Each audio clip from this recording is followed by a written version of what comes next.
Hello, everybody. Thanks for checking in. Little caveat is that it is Wednesday after the close. Usually we do this on Monday morning, but I had some things I need to do with some of my clients, so I wasn't able to get to it. Anyway, I would say the market's acting slightly stronger than I thought it would. Nothing out of the ordinary. I'm still neutral. When we last spoke, which I believe was January 9th, I said we're going to consolidate for a while because there's a lot of resistance just overhead. And that kind of happened.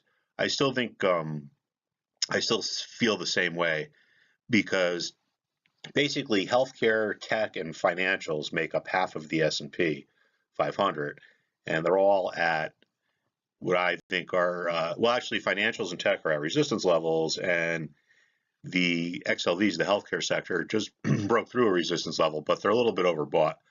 So I'm expecting some consolidation over the next week or so. And those of you that know me know that we're always looking at couple days, couple weeks, maybe a month or two out. This is not for long. Well, it is for long-term investors if they can, care about how they get into something. If they'd rather buy it at 20 than 21, but most people that read this or check in with me are generally day traders or momentum traders or swing traders or whatever. Oops. Oh, sorry. Okay, here we go. Technical problems. So obviously you know the address, or else you want to be listening to me right now.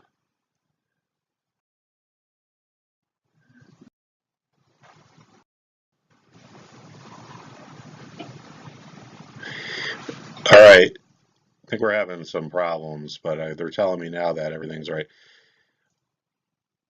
All right. So anyway, here is the S&P 500 or the SPYs, and everyone in their Mary is looking at this chart or looking at this level, I should say, the 260 level, right? Because you can see last year it was support throughout the beginning of the year.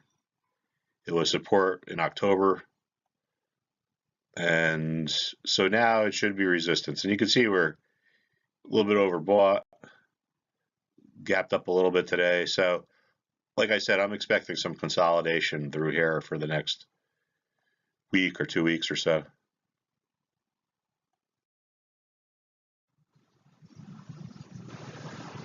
I just like to show people this. We talked about this a few weeks ago, and that's why we got bullish. You could see that it's pretty funny. I was looking at some quote unquote technicians analysis today where they're generally, people are saying, oh, this level is going to break and blah, blah, blah, blah. It's going to, go significantly down. But as you know, if you listen to me and my students know, when things get oversold or overbought and get to important levels, they tend to revert.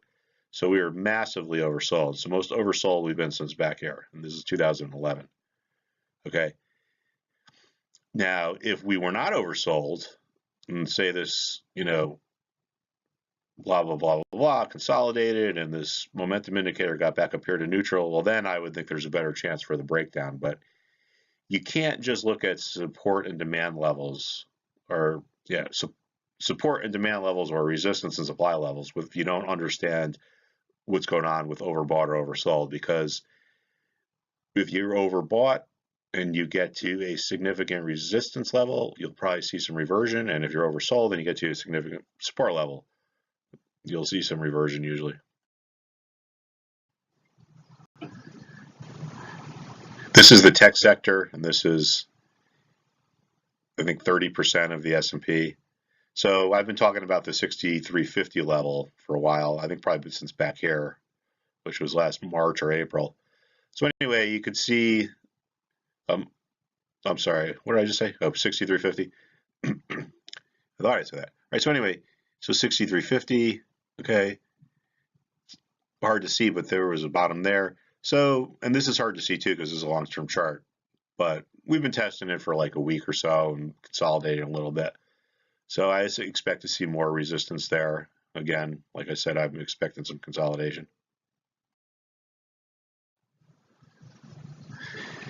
Financials here is even more interesting to me because you can see we're testing this important 25 level, and 25 is obviously an important level due to psychology, right? So back here in 2017 in March and July, it was a resistance level.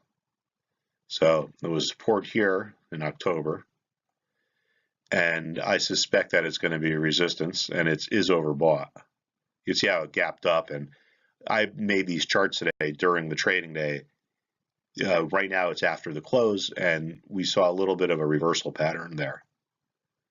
So you could probably see it on my blog tomorrow. And just to talk about how levels are important, I mean, you don't need to be a chart guru to see that the 23 level was important from, what is this, like October of 2000? Oh yeah, that's in the election, November 2016 through, say, May or June. I mean, that was clearly the bottom. And then it was around where the bottom was here during the recent sell-off. Now you're going to say, well, Mark, gee, it went to 22. Well, I mean, it's only a point difference. So I challenge you to find a fundamental analyst that has such accurate price predictions. And like I always say, bottoms are much harder to, or bottoms are always much more choppy and volatile than tops, because bottoms are caused by selling, and selling is emotional and it's driven by fear, and buying is emotional and it's driven by hope. And and fear is a much stronger emotion than hope. And that is why, ladies and gentlemen, that markets go down faster than they go up, right? Goes up, goes up, goes up, goes down, up, So there you have it. If efficient market theory was true, this would not happen. Markets would go up at the same amount or same speed that they go down at. All right, I'm sure a bunch of my academic egghead clients are going to be calling me in to talk about that, but yeah, whatever. We'll get into that later. I don't want to waste everyone else's time.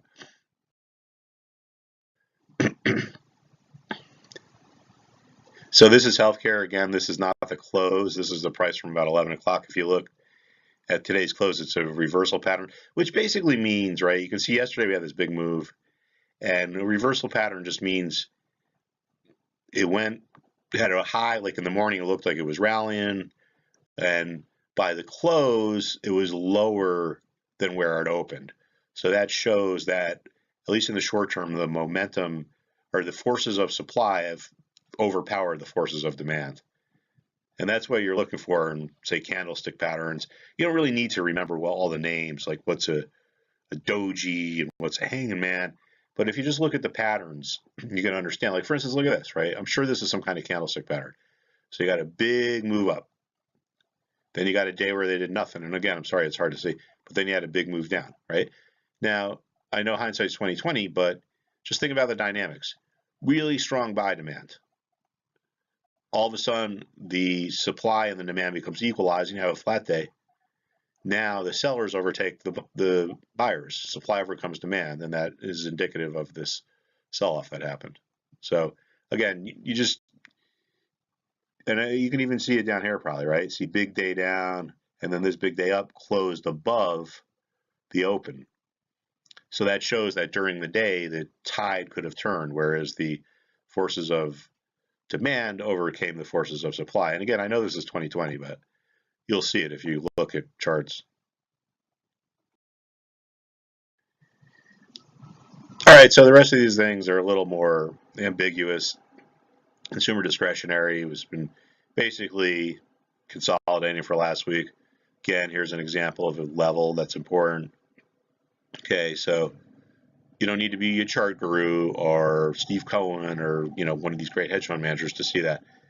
This is clearly a resistance level.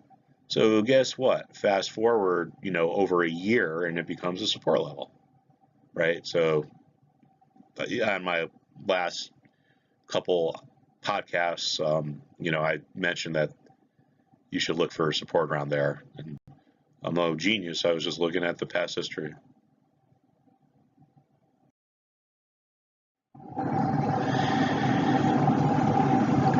Industrials, and you can't see it, but again, these guys found support around 52, which was, going back here a couple of years as to where the rally started after the election. But anyway, this 68 level is becoming important, right? You can see it was where the bottom was in October, and we've basically been consolidating under it for the last week or so. Not overbought, right in the middle. So again, this could be indicative that the markets are just going to trade sideways for the next week or so. In addition to the other levels I mentioned in financials, healthcare, and tech.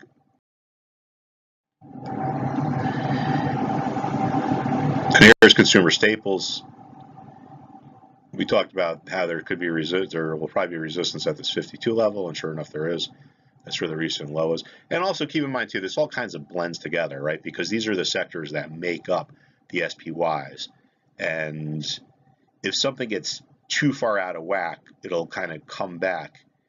Like for instance, I guess I'm not doing a good job of explaining this. Like so many people are trading the SPYs versus these other things that, you know, if one of them got too out of whack, I don't even know what I'm trying to say.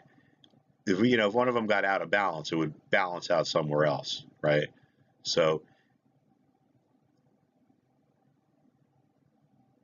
all right. So here was the bottom, 52, blah, blah, blah, blah, blah. And I always like to mention the longer term 50 level. Like here's about 49, where it was the recent bottom and the bottom here. But 50 was the top back here. And if you look,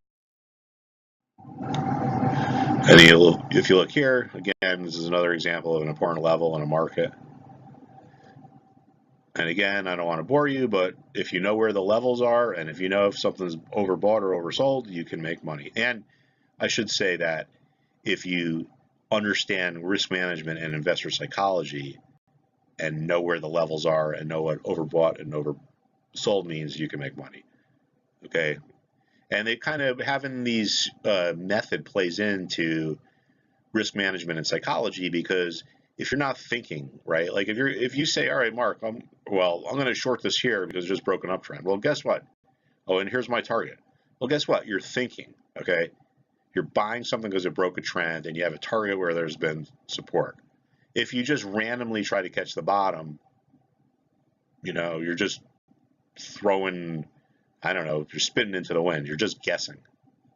So the most important thing about understanding trading is understanding how humans have not evolved to where we can manage money or effectively trade, because your emotions come into play. When you take a position, you're going to get scared that you either, say it goes up a little. Well, you're going to get scared that you're going to miss having a profit, so you sell to take a profit, and then the thing could just run way up more. And I'm sure everyone who's listening right now has had that happen. And vice versa, if you buy something and you go underwater, you get scared about taking a loss, so you just hold on to it, and the thing goes lower and lower and lower. So that's because when these emotions get fired up, your adrenaline starts to flow. And the way we've evolved is 3,000-4,000 years ago, if you were getting chased, if you're walking down a trail in the woods and a saber-toothed tiger jumps at you, it would be good to have an adrenaline rush because it makes you stronger and faster and so forth. But that same fear does not help you make good trading decisions. And that's why over the past 10 or 15 years, all these quant funds have done better than humans, because they don't have emotions. The caveat there is that things are kind of shaken out.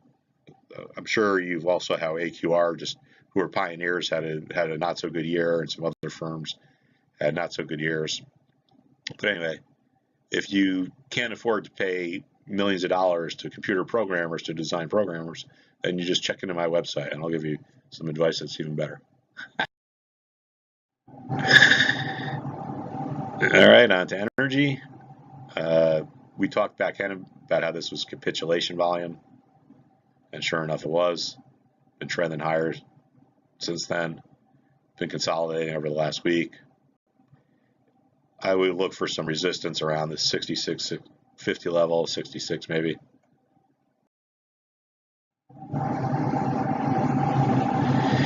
Here's another chart that displays how certain levels are important. I mean, you don't need to be a chart guru to see that 78 is an important level for the XLEs, right? And again, 55 is important support, and that's where we just turned.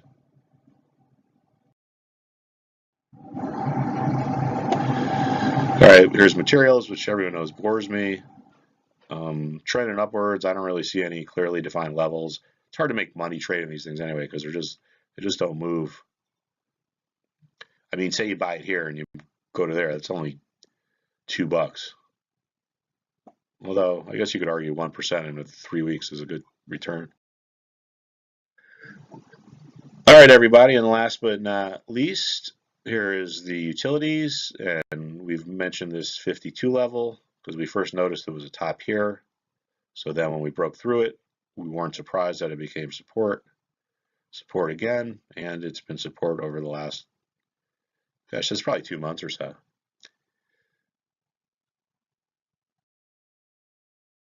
So that's it, everybody. Thanks for tuning in. The next few days are going to be kind of interesting, but I suspect we're just going to see some sideways trading. Again, I'm neutral. I'm sure if I'm wrong, I am going to hear from you all. So that being said, have a nice long weekend. Go Patriots. Don't get mad at me, but we are in Connecticut and we are lifelong Patriots fans. So, and I know my friend Bob out there in Kansas City is about to call me any second and start telling me why the Chiefs are going to win. We'll see. All right. Thanks, everybody. Have a good week.